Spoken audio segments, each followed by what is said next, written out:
오늘 말씀의 제목은 부르심에 합당하게입니다. 한번 따라해 주세요. 부르심에 합당하게. 저와 여러분 다 부르심을 받았는데 그 부르심에 합당하게 사는 방법에 관해 오늘 말씀 나누겠습니다. 호랑이는 죽어 가죽을 남기고 사람은 죽어 자기 이름을 남긴다라는 속담이 있습니다. 호랑이는 그동안 얼마나 많은 가축들을 잡아먹었을까요? 최소한 자기도 죽을 때에는 그 가축의 표라도 가죽을 통해 남겨야겠죠.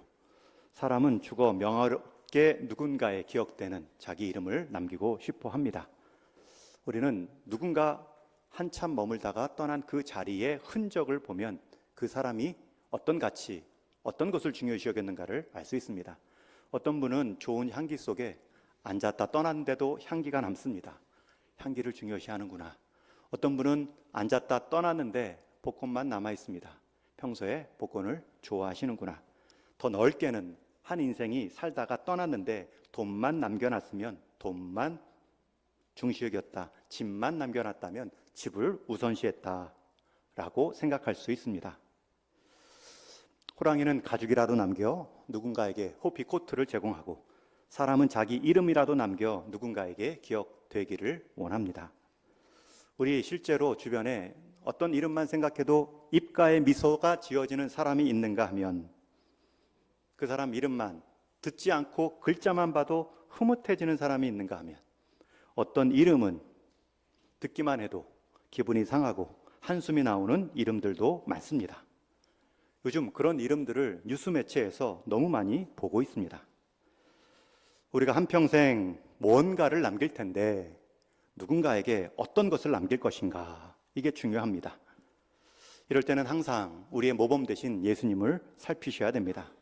여러분, 예수님은 무엇을 남기셨습니까? 3년 공생에 마치시고 죽으시고 부활하신 후에 남기신 것이 무엇입니까? 예수님은 33년 사시는 동안 책 한 권 남기지 않으셨고 집 한 채 남겨놓지 않으셨습니다. 오히려 예수님은 자기 삶의 핵심인 공생의 절정인 죽음과 부활을 통해 구원받은 사람을 남겨놓으셨고 그 구원을 증거할 사람들을 남겨놓으셨습니다. 두 글자로 제자라고 하죠.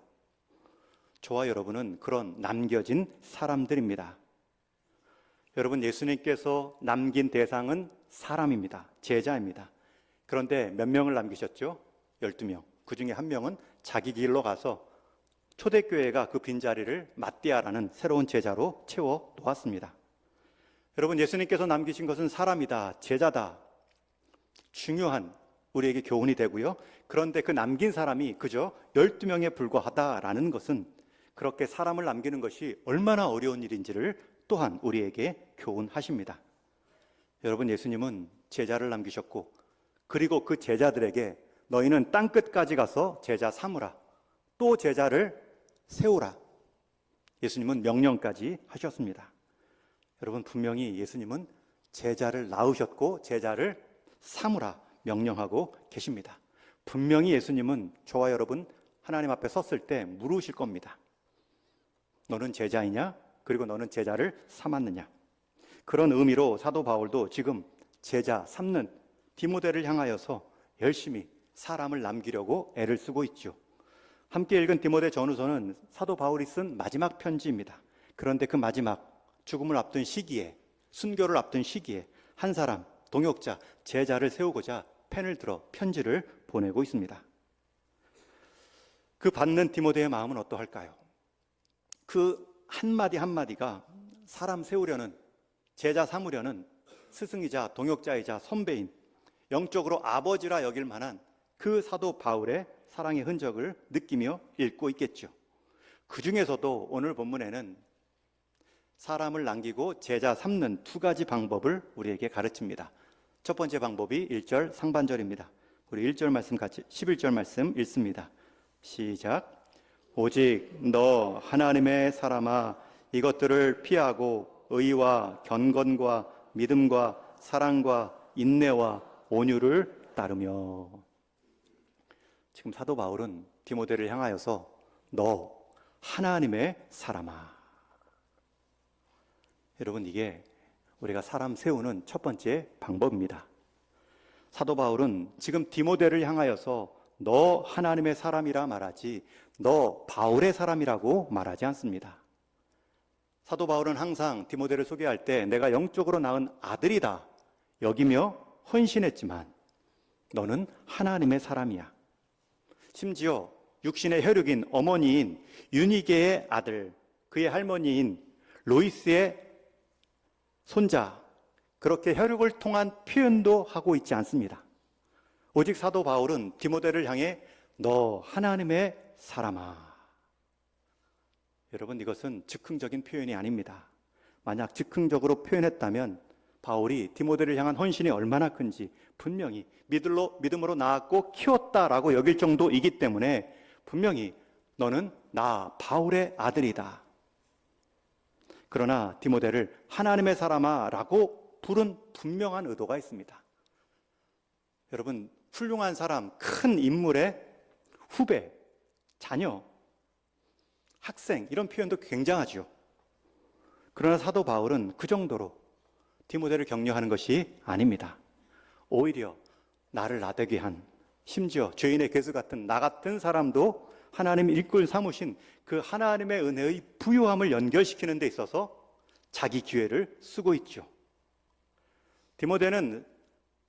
바울은 디모데를 향해 하나님의 사람아 라고만 부르는 것이 아니라 그렇게 속한 하나님이 얼마나 크신 분인지를 13절에 보면 만물을 살게 하신 하나님. 여러분, 부모는, 선생은, 스승은 육신의 생명만 주고 부욕해 할 수 있는 역할이죠. 그러나 그 자녀를, 그 다음 세대를, 그 일꾼을 하나님의 누구누구로 부르면 만물을 살게 하시는 그 하나님의 능력과 은혜에 연결시킬 수 있습니다. 심지어 15절, 16절에 계속해서 사도 바울은 하나님의 사람아 부르고 그 하나님이 어떤 분인지를 선포합니다. 제가 요약했는데 한번 두 구절 같이 읽겠습니다. 화면 보시고 시작. 하나님은 복되시고 유일하신 주권자이시며 만왕의 왕이시며 만주의 주시오. 오직 그에게만 죽지 아니함이 있고 가까이 하지 못할 빛에 거하시고 어떤 사람도 보지 못하였고 또 볼 수 없는 것이니 그에게 존귀와 영원한 권능을 돌릴지어다. 이런 하나님을 연결하는 사도 바울이 진짜 디모데를 사랑하는 스승이죠. 여러분, 자녀를 잘 키우는 방법이 무엇입니까? 내 아들, 내 새끼로만 만족하시려는지요? 자녀 농사를 잘했다는 의미가 무엇입니까? 자녀들을 향한 온 인생의 헌신을 한 다음에 그만큼 내 희생을 알았으니 이제 효도하라라는 뜻이 아니죠. 그 효도마저 안 하면 서운한 게 부모의 마음이죠. 그렇게 하지 마시고 너는 내 자녀, 내 새끼 이전에 하나님의 사람이야. 부모를 통해 자녀를 키우지만 이건 내 물질, 내 지식, 내 경험이 아니야. 하나님이 나를 통해, 아빠를 통해 너에게 주시는 지혜와 재물이고 기도야. 그래서 결국은 하나님의 그 사랑, 그 하나님과의 관계 안에 들어온 자녀들이 나의 하나님, 나의 구주, 그 하나님의 자산을 땡겨 쓰는 기도의 사람, 여러분, 그것을 남겨주는 것이 부모의 최고 유산입니다. 물론 이 일이 쉽지 않습니다. 이전에 우리 교회 강사 목사님으로 오신 가정사역원 송규로 목사님도 말씀 전에 차담회 하실 때 가정의 어려움을 말하십니다. 결혼 정년기가 있는 아들이 아직도 장가가지 않습니다. 여러분, 그 자리가, 그 직분이 그 모든 자녀의 문제까지도 해결해 주는 것은 아니죠. 누구도 자식만큼 장담할 수 있는 대상은 없습니다. 그런데 그런 자식을 내 새끼로 여기는 것이 아니라 하나님의 자녀, 우리 다음 세대들을 교회 안의 다음 세대로만 보는 것이 아니라 하나님의 다음 세대, 여러분, 그렇게 세워놓는 일만큼 특별한 일이, 의미 있는 일이 어디 있습니까? 여러분, 직분자 선거를 하는데 물론 우리 교회 안에 직분자이지만 이 직분자가 동일교회 직분자가 아니라 하나님의 직분자, 누구누구와 친해서 그 사람의 직분자가 아니라 그 교회를 세운 주님의 직분자. 이 사람은 나랑 친하고 나랑 안면이 있으니 내가 세운 사람이야 라고 할 때는 그 사람이 세움 받은 후에도 그 관계 안에서만 직분의 역할을 감당하겠죠.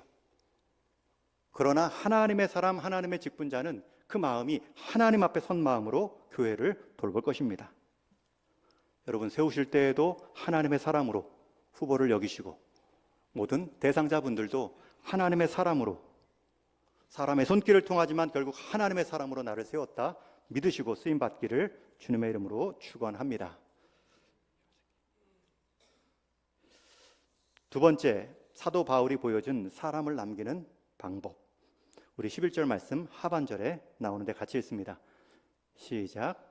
오직 너 하나님의 사람아, 이것들을 피하고 의와 경건과 믿음과 사랑과 인내와 온유를 따르며. 첫 번째, 사람을 남기는 방법은 그 상대를 하나님의 사람으로 여기라. 정체성에 관해서 나 사람의 자녀 영향력이 아니라 나를 통한 하나님의 사람으로 연결시키라. 두 번째는 이어 나오는 동사 두 개가 있습니다. 한번 마음에 새기는 의미로 따라해 주십시오. 피할 것을 피하도록, 따를 것을 따르도록 도우십시오. 하나님의 사람은 두 가지 동사입니다. 피할 것을 피하고 따를 것을 따르는 것입니다. 먼저 피하라는 동사가 나오죠. 피하라, 절제하라. 여러분, 우리 인생은 내게 다 주어졌다고 해서 내가 다 누리라고 주신 것이 아닙니다. 이거 절대 까먹으시면 안 됩니다. 내가 직분 얻었다고 그 직분에 다 내가 감당하고 다 내가 권한 있다 여겨서도 안 됩니다. 내가 얻었다고 해서 내가 다 차지해도 된다는 뜻이 아닙니다. 여러분, 누리기 전에 피하라고 말씀하시죠. 잘 달리기 위해서는 브레이크부터 점검하시는 겁니다. 좋은 칼날을 갖고 싶다면 그 칼날이 안전하게 쓰임받도록 칼집부터 준비하는 겁니다. 아이가 서기 전에는 엉덩방아 짚는 것부터 배우죠. 유도도 상대를 넘겨뜨리기 전에, 내가 넘어지기 전에 넘어짐을 당해도 안전하게 떨어지는 낙법을 배워야 됩니다. 하나님의 사람은 누리기 전에 피해야 됩니다. 하나님의 사람들은 얻기 전에 버려야 될 것들, 얻지 말아야 될 것들을 구별하는 것입니다. 그러면 여기서 사도 바울이 말하는 디모데를 향한 피해야 될 것들이 무엇입니까? 바로 윗 구절에 나오는 여러 안 좋은 모습들이죠. 3절에 보면 다른 교훈, 또 4절에 보면 교만, 분쟁, 악한 생각들, 그 죄된 본성에서 흘러나오는 교묘한 부패함들, 또 10절에서도 피할 대상으로 이렇게 말씀하는데 같이 읽습니다. 시작. 돈을 사랑함이 일만하게 뿌리가 되나니 이것을 탐내는 자들은 미혹을 받아 믿음에서 떠나 많은 근심으로써 자기를 찔렀도다. 여러분, 돈을 받기 전에, 돈을 받았을 때 받을 유혹을 먼저 생각하셔야 됩니다. 피할 것을 준비해야 돈도 돈답게 쓸 수 있습니다. 분명히 경고합니다. 돈을 사랑함이 일만하게 뿌리가 되나니. 여러분, 돈 자체가 일만하게 뿌리가 아닙니다. 돈은 일만하게 뿌리가 될 수도 있지만 돈은 일만 선의 뿌리도 될 수 있습니다. 돈을 사랑할 때, 사랑한다는 것은 거기에 인격성을 부여하고 그것이 삶의 목적이 되고, 돈이 도구가 되는 것이 아니라 그 자체가 인생의 가치 평가의 기준이 되고, 거기에 얽매이고, 몸은 여기 와 있지만 마음은 이미 내가 어떻게 돈을 벌어야 되고 그 돈을 지켜야 되고 또 돈을 불려야 될까.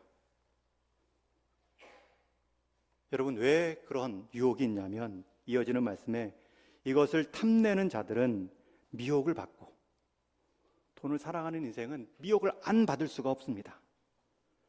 거기서 끝나는 것이 아니라 근심으로 자기를 찌르고 항상 돈 생각, 주식 생각, 집 떨어져 나가는 부동산 생각. 한 시를 봤는데 이런 시가 있더라고요. 내 몸에 살집은 있는데 내 몸은 살집이 없다. 이해되셨나요? 내 몸에 살집은 있는데 내 몸이 살집은 없다. 몸은 사는 집이지, 아니, 집은 사는 용이지, 집은 거래용으로 하고 할 때 많은 나라적, 국가적, 미래적 어려움이 있습니다. 지금 많은 분들 뭐라 하는 것 절대 아닙니다. 다만 그 집을 사랑하면 일만하게 뿌리가 될 수 있습니다. 거기서 끝나지 않죠. 미혹받는 것에서, 근심으로 그것 때문에 자기를 찌르는 것에서 더 나아가 믿음에서 떠날 수도 있다. 정말 사도 바울이 주고 싶은 말씀이고요. 저와 여러분들이 새겨 들을 말씀입니다. 그것들을 피하라. 그것들을 제대로 피해야 그것들을 왔을 때 제대로 누릴 수 있기 때문입니다. 두 번째는 따를 것을 따르게 해야 됩니다. 11절 하반절에 보면 따를 대상을 구체적으로 말하죠. 의와 경건과 믿음과 사랑과 인내와 온유를 따르며. 앞에서 말한 피할 것이 수동적인 양육, 가르침이라면 따르는 것은 능동적인 가르침입니다. 그런데 중요한 것은 그 따름의 대상을 잘 보십시오. 여러분, 뭘 따라야 됩니까? 물질을 말하지 않죠. 물성을 말하지 않죠. 한 사람의 내면, 성품, 그 성품이 발휘될 공동체 안에서의 관계입니다. 의, 경건, 믿음, 사랑, 인내, 성품의 덕목들을 따르라.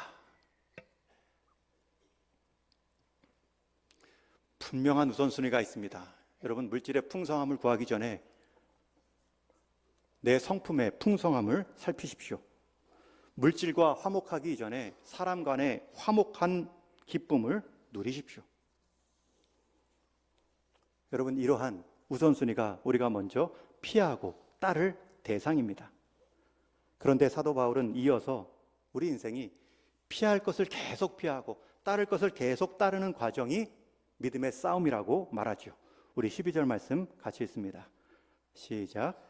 믿음의 선한 싸움을 싸우라. 영생을 취하라. 이를 위하여 내가 부르심을 받았고. 여러분, 결국은 믿음의 선한 싸움은 큰 거창한 것이 아닙니다. 여러분, 평범한 일상에서, 가정에서, 일터에서 따를 것을 따르고 피할 것을 피하는 것이 믿음의 싸움입니다. 그런데 그 기준이 무엇입니까? 영생을 취하라. 영생은 영원한 생명, 시간적 의미가 아닙니다.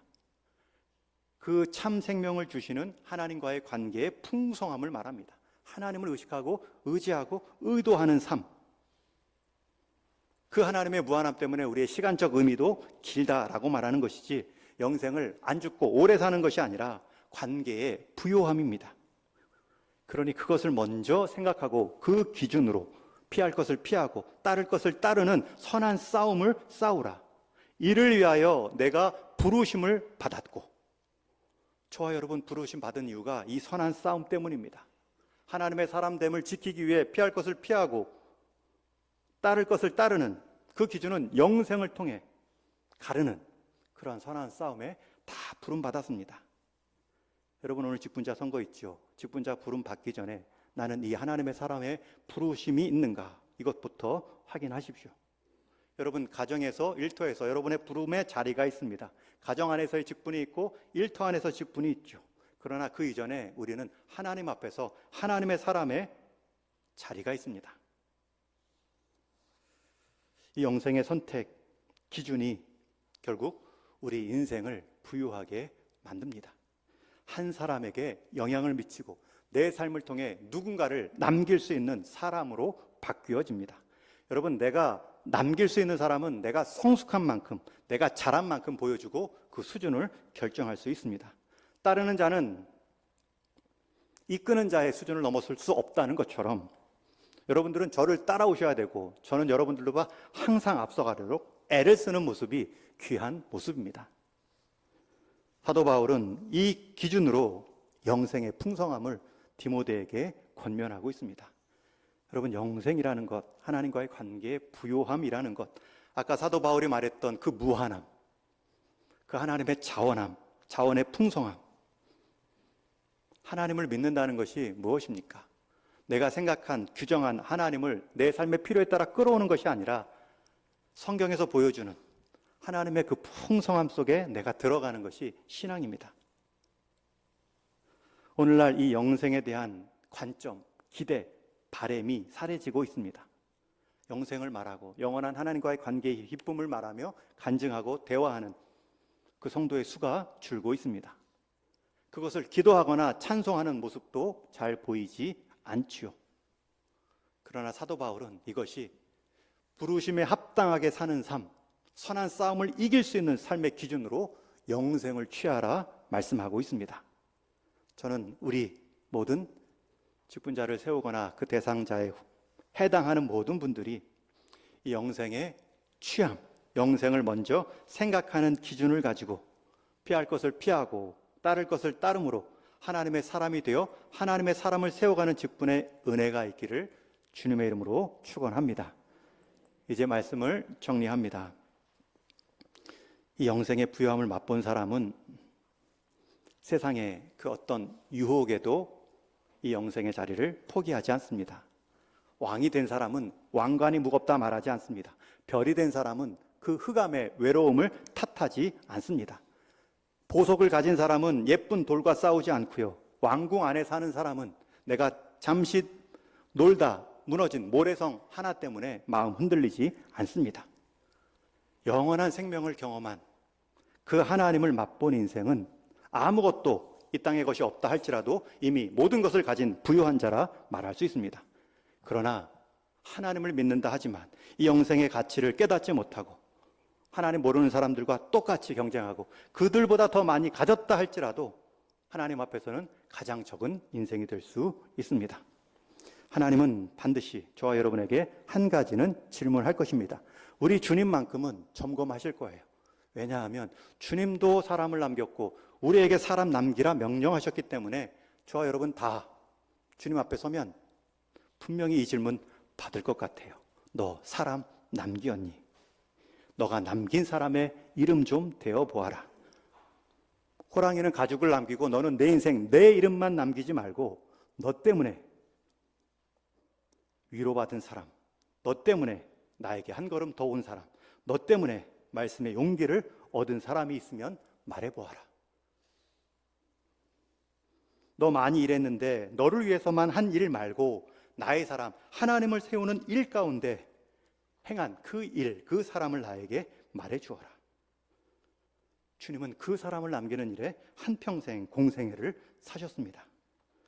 저는 주님 앞에서 말할 이름이 본인 이름 말고 꼭 여러분 가족 이름 말고 꼭 우리 교회 성도들 정도 말고 꼭 여러분들에게 바울과 디모데와 같은 사람으로 하나님의 사람을 말할 수 있고 그 삶을 내가 먼저 피할 것을 피하고 따를 것을 따르는 삶의 모범과 지도를 통해 주님 닮은 삶, 주님 닮은 직분자 내가 먼저 되고 함께 세워갈 수 있는 오늘 한 날이 되기를 주님의 이름으로 축원합니다.